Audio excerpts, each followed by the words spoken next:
Well, we might kick off. We might have a few latecomers joining, which is not a problem. So thank you everyone for attending today. So my name's Emma. I'm one of the financial planners here at Plus One Group. We've also got Mason with us today, who's another one of the planners, and Rod, who is a special consultant here at Plus One Group. Today we also have one of our business partners, Evan Gilholm, joining us. So Evan specialises in retirement investment solutions, so he'll be covering off on a piece towards the end of the seminar, which we think will be really beneficial for everyone to hear. So welcome everyone. Just a few housekeeping rules to start with. We are recording this webinar more to send around to clients that may have missed the sitting, and also possibly to use for a bit of marketing. So if anyone, or you guys have got your cameras off, so that's fine. I just thought I'd mention that. So we want this seminar to be, or this webinar I should say, to be as interactive as possible. So at any time when any of us are presenting, if anyone has any questions, feel free to unmute yourselves and ask the question, or you can type something in the chat box and we'll answer it. We do also have time at the end for questions, so whatever you're more comfortable with. So just going on to the next slide. We'll get the boring stuff out of the way. So just the general disclaimer. So this is general advice only. It doesn't take into consideration your current circumstances, financial needs or objectives. We do, however, offer a free financial planning consultation. So after today's webinar, if you find that that might be something you'd like to take up, let us know and we can definitely book in a time in the office or over the phone. That's not a problem. Okay. So what we are mainly covering off on today. So where can we find decent returns from our investments? What are some alternatives to fixed interest and cash?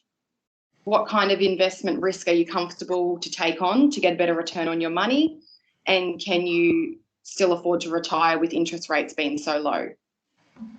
Thanks for joining us, Tom. I'll just cover off on, I just mentioned we're recording this webinar for to send out to our clients and also just for some marketing content. So feel free to turn your camera off if you like, or it's fine if you're in it as well. That's not a problem. And I also just mentioned we want the webinar to be as interactive as possible. So any questions, feel free to ask, or we have time for questions at the end, or type in the chat box, whatever you're more comfortable with. So I'm going to hand you over to Mason to cover off on the next couple of slides. Oops, sorry. Cool, thank you for that. So yeah, look, if we're looking at the current interest rates on offer in the market right now, it's no secret that we're not getting much return on our money at the moment with some safer investments. So the RBA cash rate, so that's the Reserve Bank of Australia, their cash rate at the moment is 0.1%. There's a few cuts during the year, obviously with COVID. The RBA was concerned with people, obviously, so they want to make money as cheap as possible to encourage economic growth. And they've done quite well, really. No complaints there. But if you're a saver, that's been a bit of an issue. As we're seeing overseas as well, the cash rate overseas in some countries is actually negative. So it's not an Australian problem. It's actually a world issue right now. The interest rates are so low. So it's a bit of a whole world global thing, like what can we do to get more return on our money? So we start with cash accounts. Market rate at the moment, some cash accounts offering actually nothing, so 0%, and you can go up to about 1.3. 1.3 actually looks really, really good at the moment, so that shows where we're sort of sitting. And to get that type of return on a cash account, usually you need to jump through a few hoops to get that. So you might need to deposit $1,000 a month, complete 5 transactions, all these types of things to make sure you get that extra bonus percentage. And if you don't meet those rules, then all of a sudden your interest rate's cut to about 0.05. So, making it really, really difficult to get any sort of return on your cash. Then we go into sort of term deposits. So depending on the length of term, I think lately a 5-year term deposit, you might be lucky to get 0.7. A 12-month might be 0.3. It really depends on a lender, but you're not getting much money for locking away your money for a long period of time. So it's usually not really worth it at this point in time to lock it away for any period of time, maybe a couple of months here and there, but you're not getting much on that. And then we move to government bonds and corporate bonds. Again, you're not getting much on it because money's so cheap right now. The government and businesses don't need to give you a good rate on money to borrow money from you. So why would they?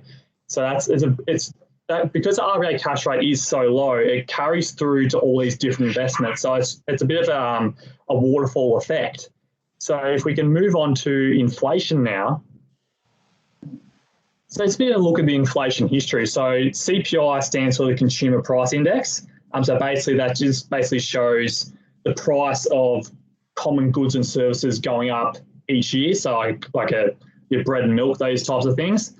So as we can see here, over the last 20, 10, 5, 3 and 1 year, there's a general trend downwards with inflation. And this is a bit of a concern considering that RBA wants to keep inflation between 2 and 3%. That's their goal, and that's what they're trying to do. And at the moment, it's not quite there. The reason being for this, there's a few things. Wage growth is really slow right now, and COVID didn't really help this. JobKeeper's done a magnificent job at keeping people employed, and that's really, really helped. There's also issues like there's more competition in retail. That's keeping it lower. More online shopping, keeping the prices really, really low.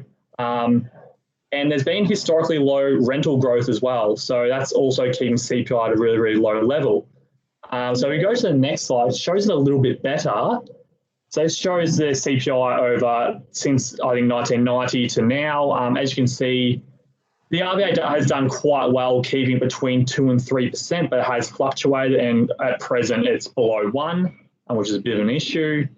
So what this means is the RBA came out recently and said they're not looking to raise rates until 2024, unless they're forecast. Of course, forecasts are usually wrong, but it gives you a little insight into their mindset at the moment of what they're thinking.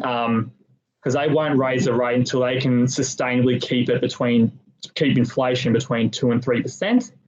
So what this means is basically we cannot expect to have decent returns on cash, fixed interest, and these types of things for the foreseeable future. So basically, we need to look at other ways to get a return on our money.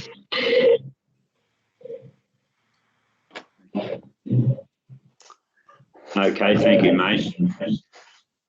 It's Rod here. I'm just going to talk a little bit about some what we would call moving up the risk ladder, if you like. Obviously, all the people borrowing for homes and that, they're pretty happy at the moment. They can get home loans for about 2%. But poor old retirees and people just trying to save money and safe investments and that, it's a bit tough, as Mace has just been through the figures. So what we're going to do is just go up the risk ladder and say, well, you know, what are the risks in different sorts of defensive assets, and then we'll get into growth assets, which clearly do have risk. But it's easy to spot things in the paper and think that sounds good, but you've got to be well aware of the risks involved. And just an opening comment from me is, if term deposits and bank deposits and all that sort of stuff are lucky to give you 1%, if something's got 4 on it, you ought to put a red flag. It doesn't mean it's no good, but you ought to have a red flag in your thinking to say, well, what's this all about? Why are they giving 4 against the bank giving 1 or whatever? So with bonds, we've all got government bonds. We don't go down to the Reserve Bank and necessarily buy a bond, but if you did, you could go down there with, you know, say $10,000 and you'd buy a 5-year government bond, Commonwealth, semi-government, state government bond, and they give you a coupon return just like a term deposit. And that right now, you're lucky to be under 1%.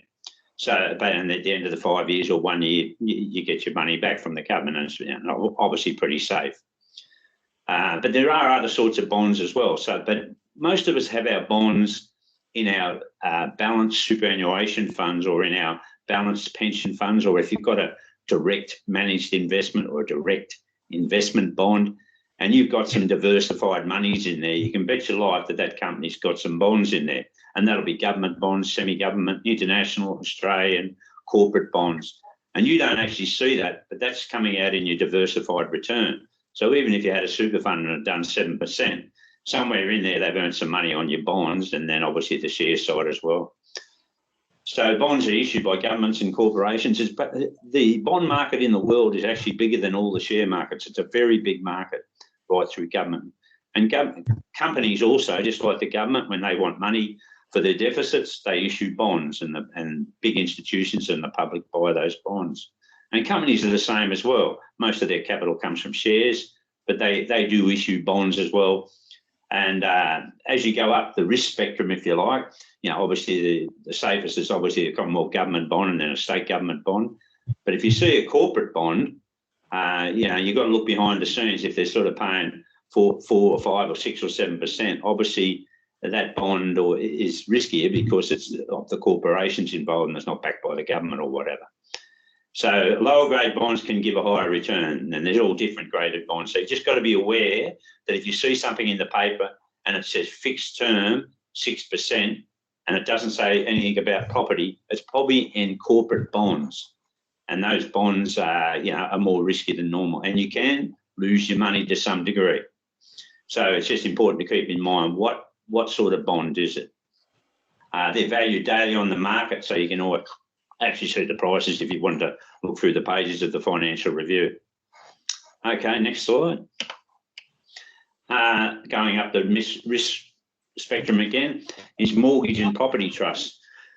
Now, what happens is if there's a set of mortgages and you're invested in it, and there's mortgages and there's, say, 3,000 mortgages, that might seem pretty safe because you're invested in those mortgages and those people will probably pay them off. And even if 1 or 2 people fall over, it's so well diversified that it's reasonably safe. But there is a risk there. And if you think back to the global financial crisis, particularly in America, they had all these mortgages out which weren't well backed, and then all the property values went down, and there was a run on. So the people that invested in those mortgages, they lost money considerably, and then sometimes you couldn't even get your money back because the mortgage provider would freeze the money because there was a run on the investments, and they didn't want to fire sale every property. So again, mortgage trusts, they're in the paper, you'll see them pretty regularly, but they won't say mortgage trusts. They'll just say fixed term, 6%. And those mortgages generally are substandard mortgages in the sense of they're not your typical normal ones. They might be providing, being given a home loan rate, so to speak, or a commercial rate or a retail rate of 8 or 9%. And why is that? Because that person's probably a bit riskier. So if you're investing in that, you're providing money to those people who were a bit riskier, so to speak. And again, if it's well diversified and that, I'm not telling people not to have any money there, but if you had $100,000, you wouldn't put your whole 100 there. That would be my view. But if you wanted to put a few thousand, that might be all right. It just depends on your circumstances and how your overall portfolio is. The more properties the trust holds, the less risk, obviously. And here's one, solicitors. Now, solicitors have clients sometimes and have difficulty getting money, so the solicitors pools those clients together and issues mortgages. Well, there might only be 20 mortgages behind the scenes, and you're getting an 8% return for the money and capital you've provided. But obviously, there's a lot more risk in those, and we're pretty anti those sorts of things because they're not well diversified. And unless you're pretty sure that you're going to get your money back, we would steer away from them. And the biggest risk of any of this sort of stuff is you get a run on the sale of the properties and there's lack of liquidity because they'll freeze the investments and you can only get money out gradually. And that happened in 2008. It also happened in the 90s as well. Next slide now. Now this is annuities. Annuities back in the 90s when interest rates were quite high, you could go to an annuity provider and say, oh, give me a lifetime income stream for life. And you might have been 65, so you put 100,000 in, and you might have got 17% on your money. And if you live, you're 105, they almost go broke, so to speak, because they've had to pay you $17,000 a year for 20 years. So annuities were great. They're hasn't been as popular in the last few years because interest rates are quite low. But it doesn't mean they shouldn't be part of a retiree's portfolio because there's some considerable advantages, is that they're almost 100% safe. You get a guaranteed income. They'll structure it in a way where you can get a bit of return of your capital plus some interest as well. And they're very Centrelink friendly, which I'll get onto in a minute. So using that example there, if you purchased an annuity for $100,000. In today's environment, they'd pay you $5,279 a year, whether that be quarterly or half-yearly or monthly is another issue. And then, so that's about 5.28%, and that sounds pretty attractive. But you've got to remember, part of that is return of your capital as well. And if you took that out when you were 65 or 60 or 70, and you live a long time, you're going to be paid $5,279. If you lived 30 years, that's a lot more than what you put in. And therefore, it can be very attractive because it's nice and safe and you've got a guaranteed income for life, so to speak. They're also very Centrelink friendly, and what that means is the government only counts 60% of the asset for Centrelink purposes. So in this example, 40,000 wouldn't be counted. And for every $1,000 that you can get your assets lower, if it's relevant to you, then you're going to get a 7.8% return. So it's $78 on every $1,000 that you can get your assets lower. So what that equates to is, with a 40% only counting for Centrelink, that counts to 3.12%, which we've got there. So you're actually getting, by taking out an annuity in today's environment, it's an 8% return on your money, albeit through the annuity provider and through extra Centrelink, if that's relevant to you. If you're not a Centrelink person because you've got too many assets or whatever, or you're not a retiree or whatever, then it might not be as attractive, but it's still something to think about if you want some guaranteed income. Okay, next slide is, so when you go up the risk ladder, it's all about, we've all heard the sleep test. Some people can handle more risk than others. You must understand the risk you're willing to take. And in the next few slides, we're going to show you some growth investments. And, some people are very anti-shares, so they don't say, I don't want any risk at all. But then again, if you might want to understand a little bit about shares and having a little bit of shares, it might be something you want to consider. How much risk do I need to take to my retirement goals? Like some person has got $3 million and wants to live on $60,000. I'm using a ridiculous example, of course. Then they probably don't need to take any risk, even if they only earn 1 or 2% on their money. They've got a mile of money to last them right through to 100 or whatever. But some other people might only have a few $100,000 and they need to get that extra 1 or 2% just to provide the lifestyle that they want until, say, late 80s or whatever day we live to.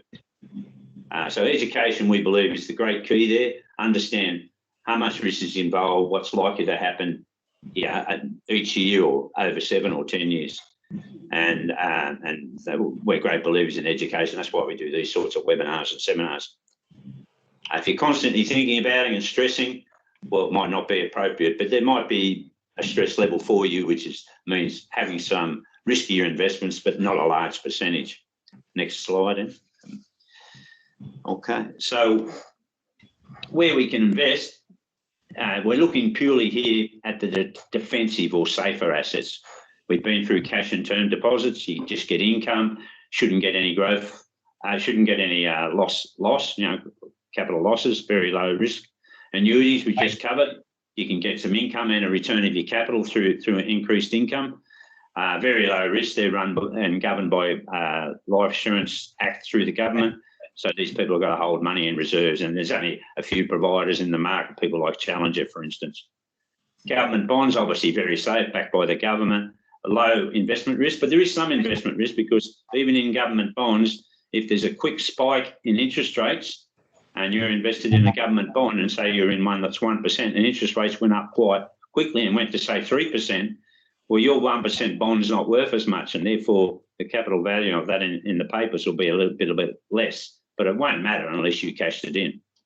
Corporate bonds we talked about, same as government bonds, pay a coupon rate, but invariably provided through large companies or company, and there's a bigger risk for the bigger return. Mortgage trust we cover as well. So it's solicitors' mortgages. Okay.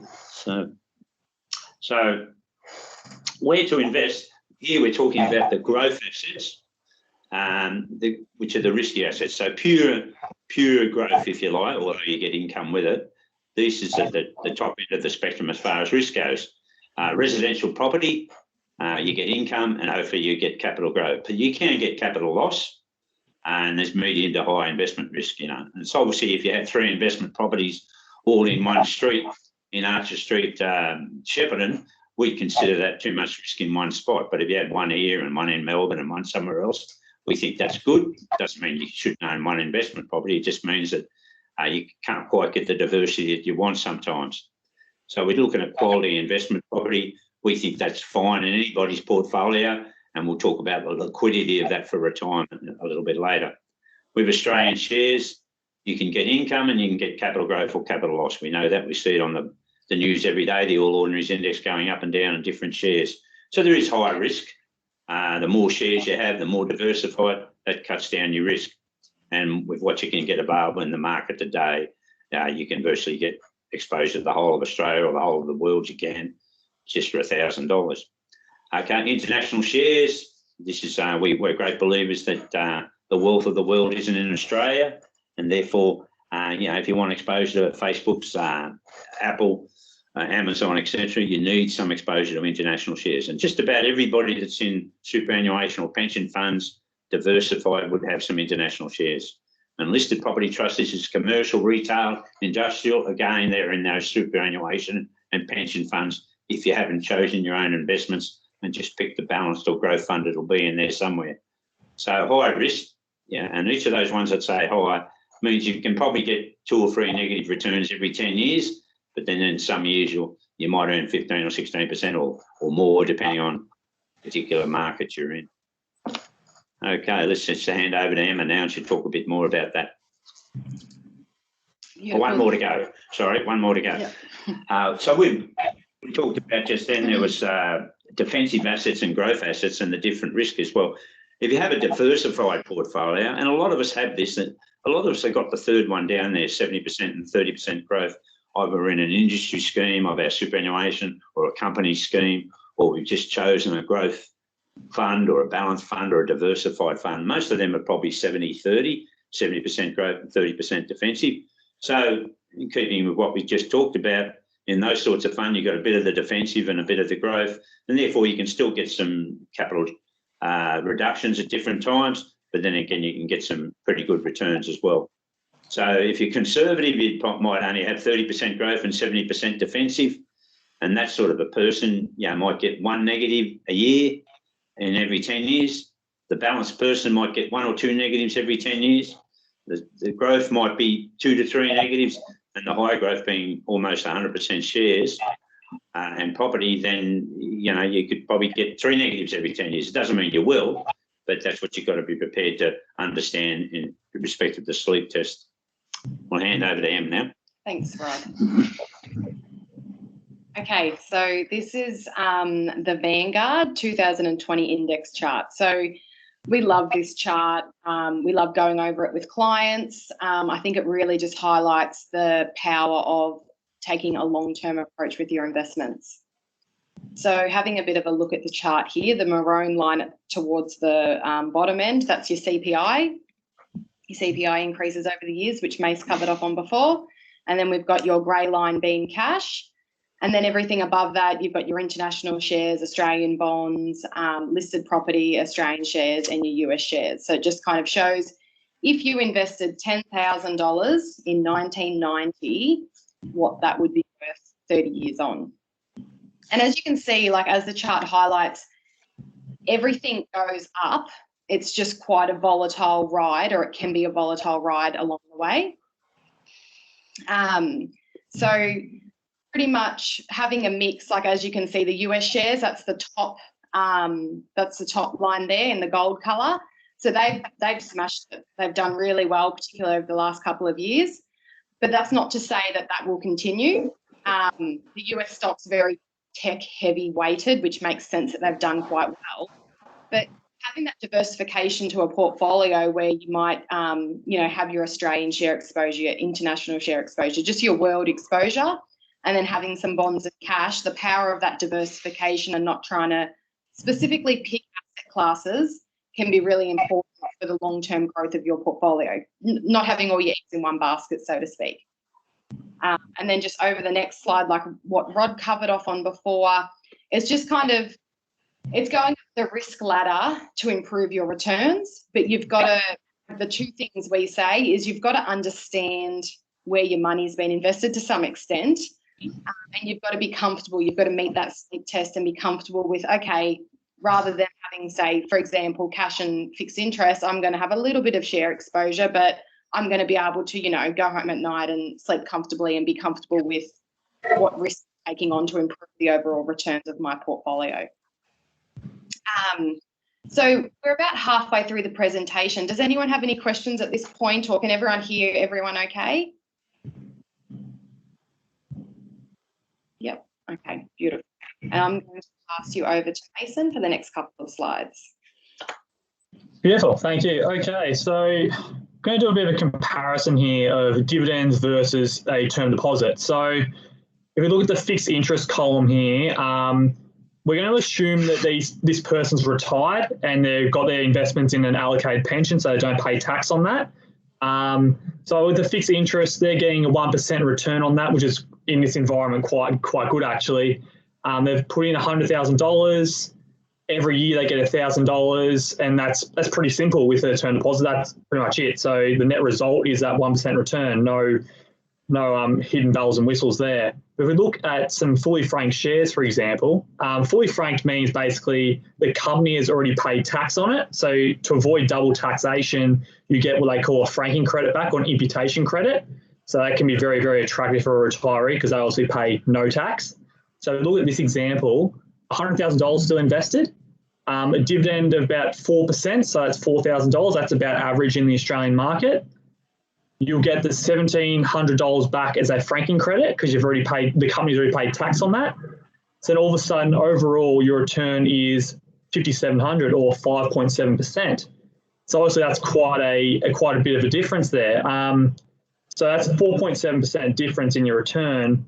That's what we call a risk premium. So that risk premium is not for free. So obviously when you look at this example, it seems like, oh, the fully franked shares are the obvious choice. But to get that risk premium, you have to give up some feeling comfortable. You have to put some risk on the table to get that return.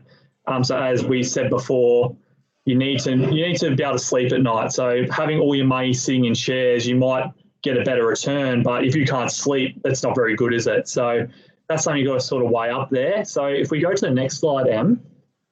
So what this shows here, so what we've done is a 10-year return of a term deposit. As you can see, the capital amount is still the $100,000. 10 years ago, you could get a return of 6.15%, which is obviously fantastic. And you could see retirees 10 years ago could easily put all their money in a term deposit and easily live off the interest, risk-free pretty much. So that was fantastic. And as we've discussed, that's no longer available today. As you can see, the general trend of the interest rate of a term deposit has gone down quite steeply. Who knows when it's going to go back up? It might stay that way for a very, very long time. So if we look at the interest paid over the 10 years, at the end of 10 years, you've earned $32,550 over that 10-year period. Your capital has remained stable. So that's where it's been really, really safe. So your capital's been preserved. Then if we go to a share example, so we've used a Commonwealth Bank here. This could be a number of different shares, but we thought everyone knows the Commonwealth Bank, so we thought we'd use this as an example. If we look at the capital, as you can see, the capital can fluctuate quite dramatically. And in the CBA's case, it's been quite favourably, but that wouldn't always be the case. In fact, for most companies, it would be the opposite. So the capital has grown to 162 over the 10 years. But if we go across to the last column there, the cumulative dividends paid over that time, we've also earned $83,000 of income. So all of a sudden, combined, you're $113,000 better off by doing it this way. So that's the risk premium. For taking on the risk over that 10-year time, you've earned an extra $113,000 on your investment, which is fantastic. In saying this, however, we wouldn't recommend you put all your money into the one company because there's too much risk there. The fluctuation of capital is just too much. Even though this example is very favourable, we cannot guarantee that, and we wouldn't guarantee that. So what an alternative could be is to invest in the ASX 200, which is the top 200 companies in Australia. It gives you a really broad, diverse exposure. So as you can see, the capital, while it fluctuates, it doesn't fluctuate as much as CBA because obviously there's more companies, so it just sort of levels out a little bit more. But still, you had an extra $38,000 worth of capital over the last 10 years. And if we look at the dividends again, you got $44,000 worth of dividends. So in this situation, you're $50,000 better off having invested in shares over a term deposit over the last 10 years.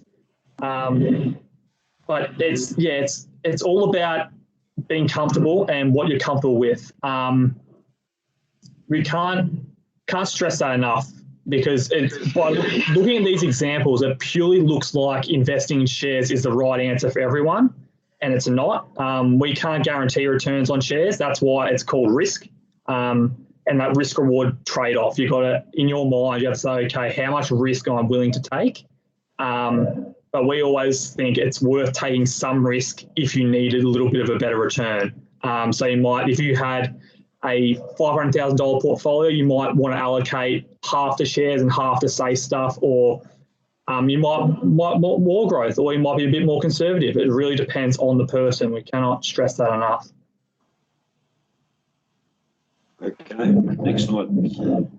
Okay, yeah, the old sleep test and uncomfortableness test is pretty relevant to all of us. No matter who it is. And I don't know many people that are 100% growth. I just don't know many. Most of them are sort of 50 or 60 or 70% growth. But so what we did here was we sort of said, well, how much growth could you have in a portfolio over 5, 3, 10 or 20 years so that you never actually got a negative? It doesn't mean you might only got a 1% or 2% turn one year, but on average, how much did you need? And what it worked out to was no surprise. If you had about 20% growth, as you'll see there, and 80% defensive, so that's 20% growth. So what do we mean in the 20% growth is you've got a bit of international shares, Australian shares, and a bit of commercial retail property trust. And that totals up to 20%. And the other 80% is in your bonds or term deposits and those sorts of things, the safer stuff. And as you can see, that's not too bad. Over 3 years, even if you look now over the last 3 years, if you were all defensive, you'd be probably lucky to do 1.5%. But let's just 3 years, like in retirement, we're talking 10, 20, 30 years. So let's just go to the 20-year figure. Over the last 20 years, if you only had 20% growth, you never got a negative year and you averaged 5.44. And if inflation's averaged 2.5, that's pretty good. 5.44 against 2.5, you're 3% ahead of inflation for not getting a negative year, and we don't know that's going to be exactly the case. But when we're talking, if this is transcribed over 30 years, there's a high level of what we call probability that if you had 20% growth, you're probably not going to get a negative return of at least of any significance. There'll be 1 year where you might get 1%, but we worked it out so that there was never a negative return, and it worked out at 20% growth. If I made that 26% growth, you might have got a -1 1 year, you know what I mean? So it's just something we played around with. So you can, like I was saying before, you can have some shares, and if you're uncomfortable, but you want to get a little bit better return, something like that might be appropriate, or 25% or whatever. So, okay, next slide.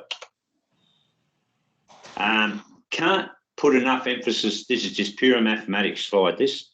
$100,000 if you invested for 20 years and you got 2%, and we're being quite just saying 2% just as a figure. Okay, it's $148,000. But if you invested $100,000 for the same 20 years and you earned 6%, I'm not saying what it's invested in, and obviously you'd need to be in a balanced portfolio to get 6%. In a defensive portfolio, you probably wouldn't even get 2 today, but let's just use that as an example. Just a 4% return over 20 years. I'm not talking about what capital you've been drawing. This is just pure investment. Obviously, what you're drawing be relevant to both. 148 versus 320,000.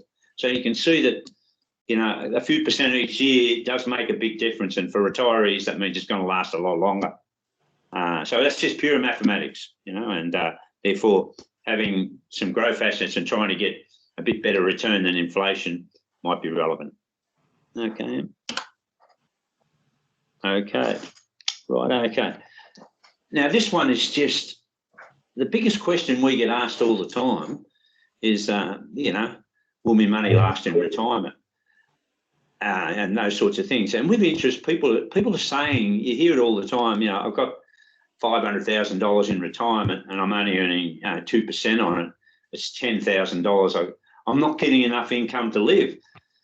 So, we've got to remember that our 500,000 or 800 or whatever you've built up, you built that up all your life. And when you retire, it's okay to run it down. And we'd love to keep it the same and pass it on to the kids or whatever. But sometimes that's just not possible, and you need a lot of money. You need a couple of armoured guard trucks out the front with money if you want to keep your capital the same. So this is just a pure example. It's got nothing to do with tax. It's got nothing to do with Centrelink. It's just saying if you had 750,000 at age 67 and you retired and it earned the 6% I said, and inflation was about 2%, then that money would run down to virtually nil by the time you're 88. And that would be the case because there'd be Centrelink and be the other issues and that. But it's sort of showing you that, depending on the amount of money you got, your money can last you a long time. But if you're 15 years in the retirement, your money's gone down a bit, that's okay. That's okay, If it's not okay, well, I understand that you want to keep all your capital and keep it intact, but sometimes it's not possible unless you've got a bucket load of money. Or you're lucky enough to earn 13% a year or 14% a year and you've never had a negative return. Then that obviously makes a big difference. So, but part of living the lifestyle that you want to achieve in retirement, you shouldn't forego your lifestyle just because you don't want to draw any capital. We're great believers in you've got to live the life you want. You're dead a long time. So live the life you want. If your capital goes down within measurement, you want that measured. You don't want it running out at 71. Then I think that's okay. And people have got to get comfortable with that now, particularly in a low interest rate environment. The capital probably does need to go down a bit. Okay, one more. Desired lifestyle. Okay, we find that a couple, just an average couple, probably generally on average need about 60,000 a year to live now, about $1,200 a week. We find that's pretty safe. If we're doing a budget with people, it'll always work out, 52 to 65,000 on average at the moment. Some will be less, and then some of the high flyers will be more. But just the average couple, that's about what they say they need when we do the budget with them. So let's just say a person had $800,000 and they just had it all in completely defensive and earning 2%, and we know that's generous at the moment. That's 16,000, and again, we're excluding Centrelink and everything here. Then your shortfall is 44,000. So you've got to run your capital down. Otherwise, you're going to live on $16,000. So, we're great believers in live the lifestyle that you want. Yep. Sorry. That's okay. Okay. And so the next one, same principle. If you're lucky enough to earn 6% in a balanced portfolio, you're earning 48, and you're only dipping into your capital by 12,000 a year. And obviously, that's a lot more palatable than the first one. The first one's going to run out a fair bit. And the second one, that person's going to have considerable life into their 80s at least, So that just sort of gives you a bit of an idea of how much difference a couple of percent can make to running down your capital and achieving your desired lifestyle. Big time. Thank you, Rod. Okay. Let's pass over to Nathan. Yeah, beautiful. So, no, I think we're good. Anyway, so an investment property in retirement. So we hear this very, There's very no often. comparison rate. Because you basically just have the fixed rate. You add the $3.95 annual fee. Okay. But with that $3.95 annual fee, you get a free credit card. All good. Sorry about that. Anyway, so a common saying that we get is, I'll live off the rent off my investment property when I retire. It seems to be a great Australian dream to own an investment property or 2 or 3 or 4 and live off the rent when you're retired. And it sounds pretty good. But then you've got to look at how many people actually get 4 investment properties in retirement to live off the rent. Most property investors are usually stuck with 1 or 2 or none. But so there's a bit of a misconception of the rent's probably not going to be enough to live off. So what if the rent is not enough? Where do you get additional income to meet your retirement needs?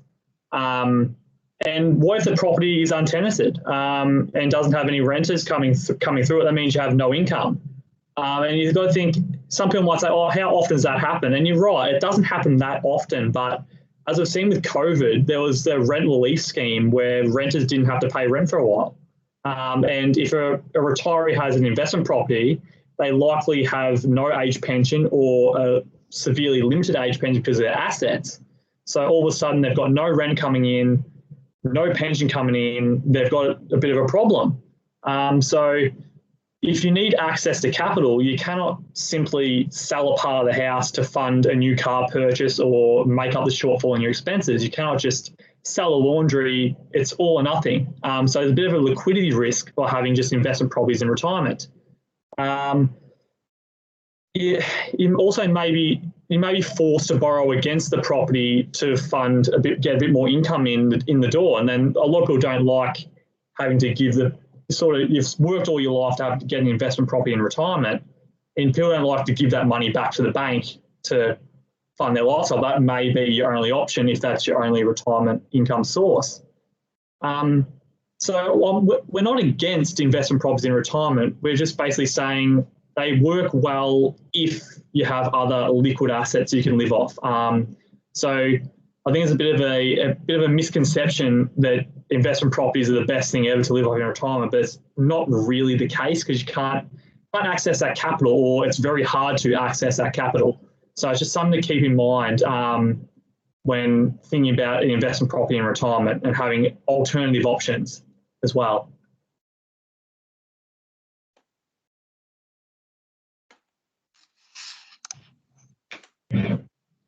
So speaking of alternative options, so low interest rates have been a problem for a little bit of time. So we've got some certain companies that are coming up with innovative solutions to fix this problem or to help retirees with this problem. So in retirement, well, everyone actually, there's a bit of a loss aversion bias. We hate to lose more so than we'd like to gain. I think the figures are about we dislike losing twice as much as we like gaining. And with retirees, I believe that's actually four times less likely to like a loss than a gain, if that makes sense. So if I were to tell you that your investment was to fall by 10%, how would you feel about that? A lot of retirees wouldn't feel too great. All of a sudden you've had $1 million and it went down to $900,000.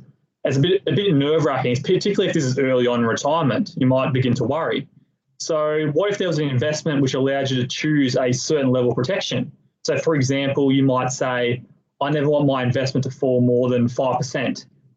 So this investment would put the floor in at 5% and it'll allow you to participate in any upside, but it limits your downside. So basically, you know, going into the investment, what you can potentially lose and what you can potentially gain as well. So it just protects you in that sort of way.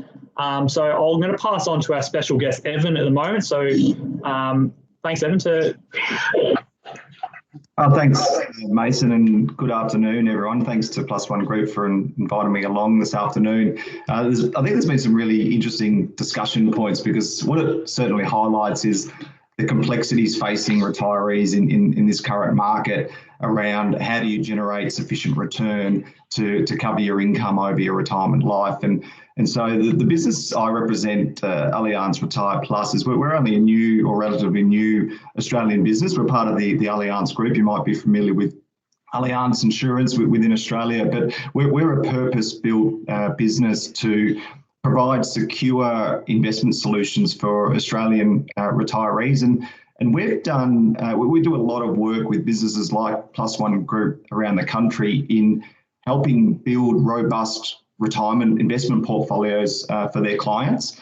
And what we've done over the years is we've done a significant amount of research, talking to not only advisors, but end retirees as well. And Allianz globally has done a lot of research in the retirement space worldwide. And one of the most common and consistent themes out of that research, which both Mason and Emma and Rod have touched on, is around people's fear of running out of money.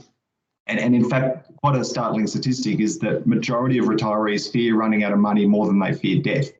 Now, it's confronting, but it's not unfounded either, particularly when you think that Australians are living longer, healthier lives, which is fantastic. So people are living longer in retirement. And so there is this deep-seated fear of, is the savings I've generated sufficient to cover the income I want to draw throughout my retirement? Now, what are people doing about this fear? And I think Rod hit the nail on the head, is that over time, retirees are sacrificing their lifestyle to combat their fear of running out of money. So there's a general dislike or fear of actually drawing on the capital.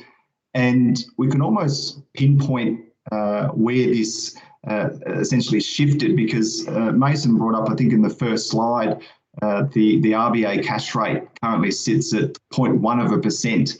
Now, if we went back in time and we looked at the Reserve Bank cash rate in 2008, it was sitting at 7.25%. So that's the risk-free rate. And so at that point, only 10 to 15 years ago, term deposits from banks would have been offering 8 to 9%. And so retirees back then could comfortably hold quite defensive assets, draw 5-6% out of their savings, but defensively they're still generating 7 to 8, 9%. And so their capital is growing, they're drawing a nice income, and they can potentially leave quite a sizable bequest to their loved ones down the track.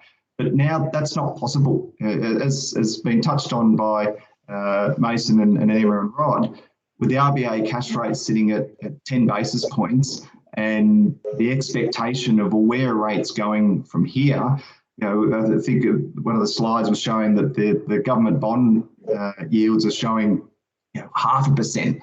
So if that's a 5-10 year bond interest rate, that's basically the market saying, well, we expect the cash rate, the risk-free rate in Australia, to go nowhere over the next 5 to 10 years. And so how do you safely expose some of your savings to higher returns so as you can draw and comfortably draw a regular and stable income well into late retirement? And certainly the risk return ladder is a real key, because some of Rod's points around the corporate and government bonds, there certainly are. When we talk about risk, it's the risk of a significant capital loss event and participating in that event. And I know I think going back to the end of 2019, so call it 15, 18 months ago, Virgin Australia, they were issuing corporate bonds at around 7-8%. And so people flooded to that because it was quite a healthy return. But we all know what happened at the beginning of the COVID is they went into administration. And so now those people that bought the bonds paying 7-8% are scrambling through courts to try and get cents in the dollar back from Virgin. So when we talk about the risk that you're willing to accept, it's the risk of a significant capital loss event.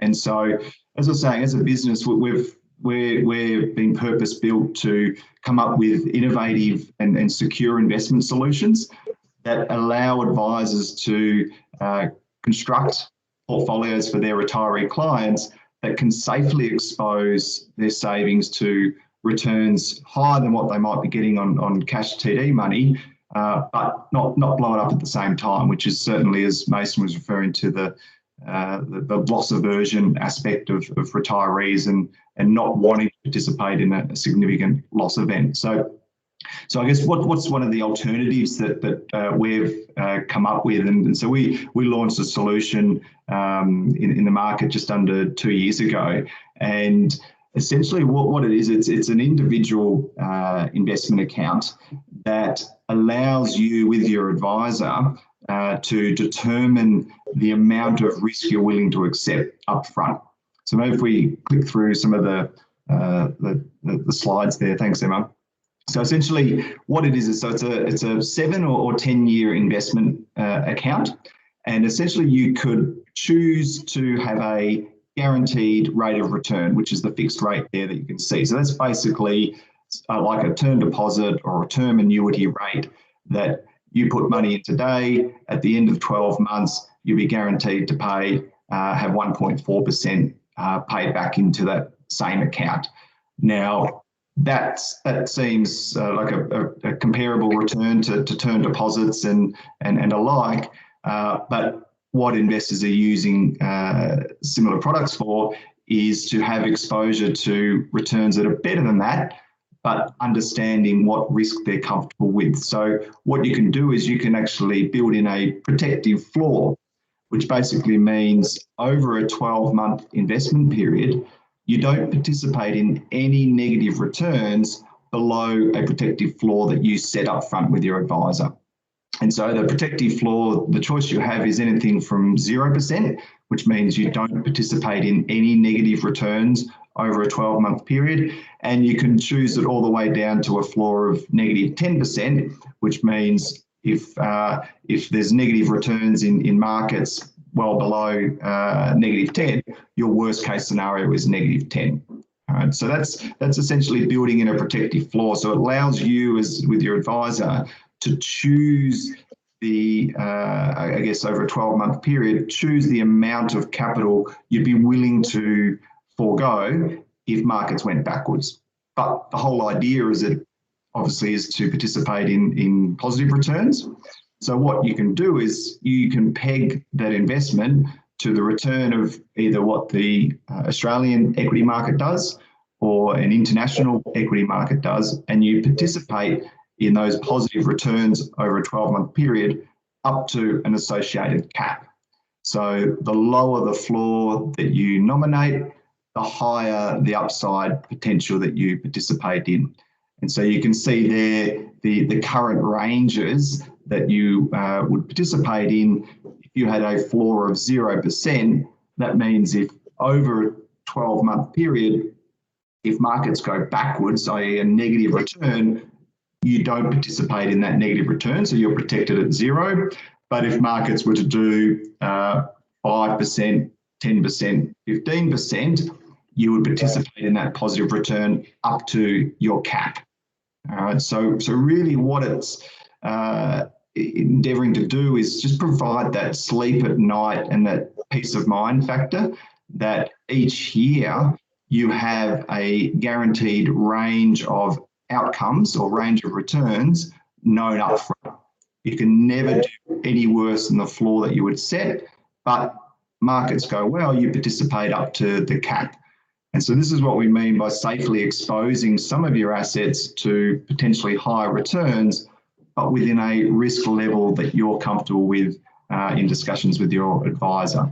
And so there's other aspects to it as well. You're not locked into choosing just one of the options. You can mix it up between the floors, and every year you can change your strategy in discussion with your advisor. And if you have different expectations or different goals the following year, you can change that as well. And then obviously being a retirement specific product, you are able to generate and draw a regular income out of the account as well to supplement your lifestyle expenses. So a fair bit to that, but I guess just as a high level comment, it's a investment account that's specifically designed to allow you to expose some of your savings to returns higher than what you might be getting in cash, TD, other defensive assets, but allows you to set the amount of risk you're willing to accept up front with your advisor. So that's kind of a very quick overview, but happy to take any questions and might pass back to Emma or Mason as well. Thank you, Evan. That was a really good summary. Probably a lot to take in. So yeah, like Evan said, if anyone's got any questions, we can definitely go over them with you. Okay, just on to the final slide. So just a few points here from the presentation to take away. So I guess find out what your living expenses are and what you need to live off in retirement, and then review this with your investments. Do you have enough? Look at creating a plan and stick to like your retirement roadmap, how that's going to look, and then figure out what investment risk is right for you. So what we mean by that is how much growth you're willing to take into your portfolio, and whether that's a small amount or a larger amount. It's important to really understand that. Maximize your Centrelink benefits if that's appropriate to you. And yeah, we always say don't always listen to the so-called barbecue experts. Thank you everyone for coming. We've just got questions now if anyone's got any questions, or we can feel free to touch base with any of us at the end of the presentation. Yeah, Evan, Adam has just asked about the Allianz product, and is there a management fee on that product?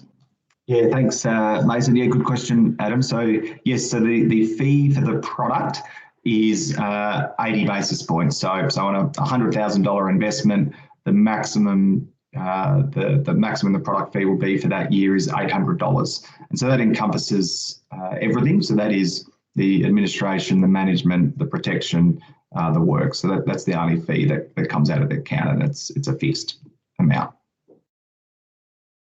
Good question. Yep. Mm-hmm.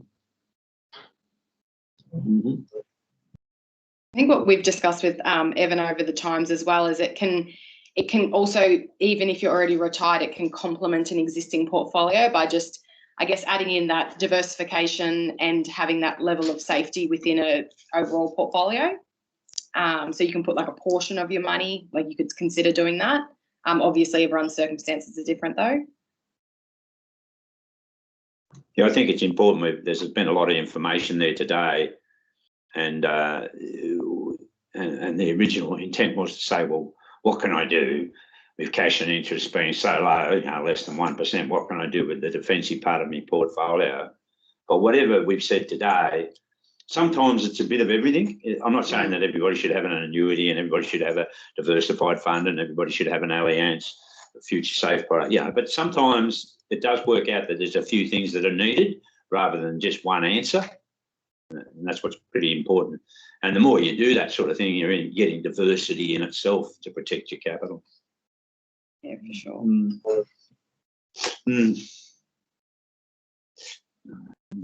Just another question there. Are the upside caps set for the duration of the total investment period? Yeah, another good question. Thanks, Adam. So the caps are priced on a monthly basis, and when you go in, that cap on the upside is fixed for the 12-month investment period. When you hit your anniversary date on when you set up the investment account and roll into the second year, the cap could be slightly higher or slightly lower depending on what we can afford. So it's fixed for the 12 months, but can change year on year. Yeah, so Evan, to follow that up, sorry, basically, no, sorry about that, Evan. Just to follow that up, so basically every year you could potentially choose a different floor and a different cap every single year.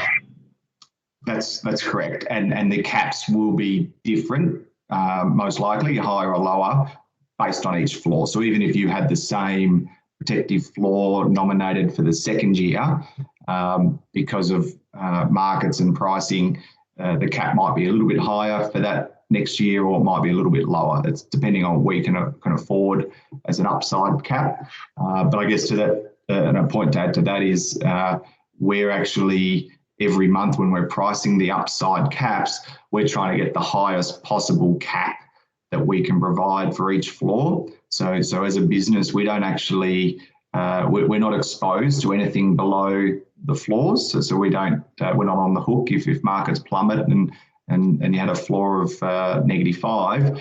We're not on the hook for the difference, nor do we profit from anything above the cap. So it's not like we're thinking, look, we think markets can do 10%, so we'll set a cap of 8 and we pocket the difference. The revenue for our business is from the product fee. Every month when we're pricing those caps for each floor, we're trying to get the highest possible cap that we can afford each month. Mm-hmm. Beautiful. Fine. And just one more for you there, Evan. If someone set up the investment for a 10-year term and for some reason they need the money in 5 or 6 years, is there a way for them to get the money out of the investment? Yeah, another great question. Thanks, Mason. So certainly there is a liquidity feature built into it, as I say, so you can draw a regular income or ad hoc withdrawals throughout the 7 or 10-year period. That's within reason. So there is a formula that applies on what you can take out. If you want to cancel the account, your maturity, well within your rights to do so. but there is what we call a market value adjustment. So there's a formula that applies on the account balance. So it's unlikely you'll get the exact account balance paid back to you if you were to voluntarily make it. And that's because we've got contracts sitting underneath it, backing the promise that we're making. So yes, you can get the capital out at any time, but the earlier you get it out in the 7 or 10-year period, potentially the higher the cost might be. The closer you are to the 7 or 10-year maturity date, the less that cost will be. But one other aspect of that is upon death, that cost doesn't apply. So if you were to pass away in that period, we'll pay out the full account balance to beneficiaries or as per the wishes of the account holder. Fantastic, thank you.